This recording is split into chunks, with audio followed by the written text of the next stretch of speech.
Eh.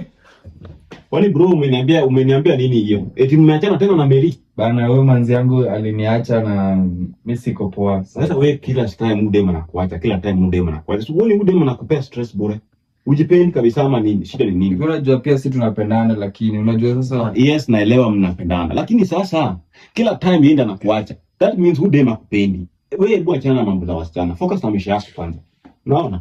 Focus na maisha yako because ujue msichana yeye anaweza toka hata hapa kwako na huenda hiyo day apata na mwanamume mwingine. Wewe utaweza kupata dem mwingine this exact day umeachana na dem.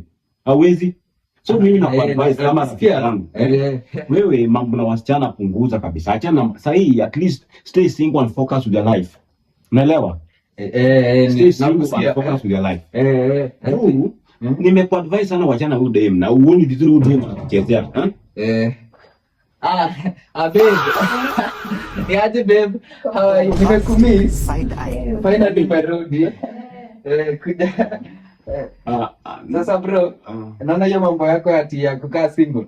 Mimi bana sima, hiyo mambo yenu siwezani manzi. Wewe shia. Sasa kwani nipe space bana. Utakuwa ukinisikiza. Nipe space bana. Hiyo mambo ya kuwa single mimi siwezani. Ndio vile niko na marafiki roho mbaya hapa ati wanasema tuachane.